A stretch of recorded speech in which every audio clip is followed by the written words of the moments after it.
नमस्कार दोस्तों, राधे राधे। दोस्तों, जैसा आप सभी जानते हैं कि हिंदू धर्म में करवा चौथ का बहुत महत्व होता है और हमारी माताएं और बहनें नियम पूर्वक इस व्रत को रख कर अपने पति की लंबी उम्र की कामना करती हैं। लेकिन बहुत सी माताएं और बहनें ये नहीं जानती हैं कि करवा चौथ की शुरुआत कैसे हुई और करवा चौथ क्यों मनाया जाता है और कैसे मनाया जाता है।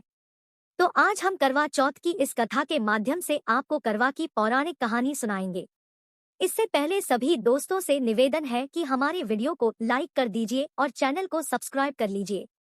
तो आइए शुरू करते हैं। बहुत समय पहले की बात है। एक साहूकार के 7 बेटे और उनकी एक बहन करवा थी। सभी सातों भाई अपनी बहन से बहुत प्यार करते थे, यहाँ तक कि वे पहले उसे खाना खिलाते और बाद में स्वयं खाते थे। एक बार उनकी बहन ससुराल से मायके आई हुई थी।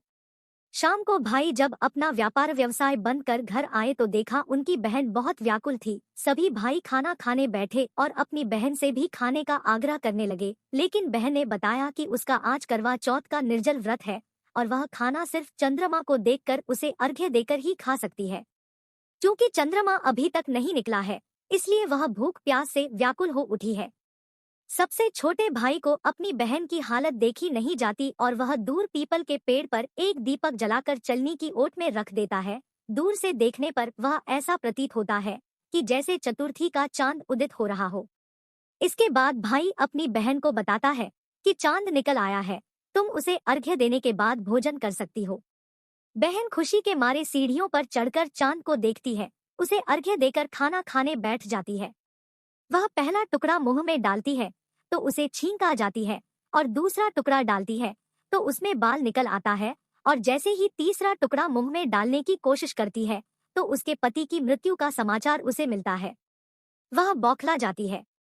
उसकी भाभी उसे सच्चाई से अवगत कराती है कि उसके साथ ऐसा क्यों हुआ। उसकी भाभी ने बताया कि करवा चौथ का व्रत गलत तरीके से टूटने के कारण देवता उससे नाराज हो गए हैं और उन्होंने ऐसा किया है।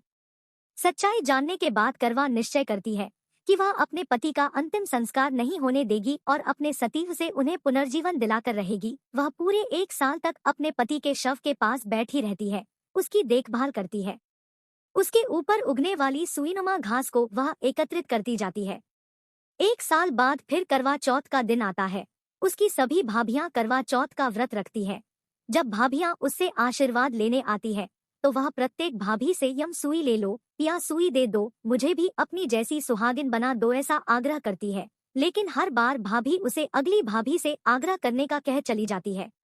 इस प्रकार जब छठे नंबर की भाभी आती है तो करवा उससे भी यही बात दोहराती है।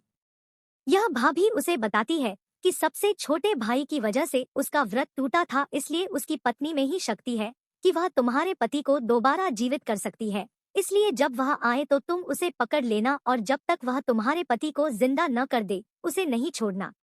ऐसा कहकर वह चली जाती है। सबसे अंत में छोटी भाभी आती है। करवा उनसे भी सुहागिन बनने का आग्रह करती है, लेकिन वह टालमटोली करने लगती है। इसे देख करवा उन्हें जोर से पकड़ लेती है और अपने सुहाग को जिंदा करने के लिए कहती है। भाभी उससे छुड़ाने के लिए नोचती है, खसोटती है, लेकिन करवा नहीं छोड़ती है।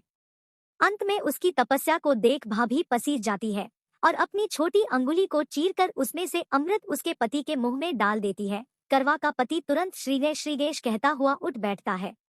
इस प्रकार प्रभु कृपा से उसकी छोटी भाभी के माध्यम से करवा को अपना सुहाग वापस मिल जाता है।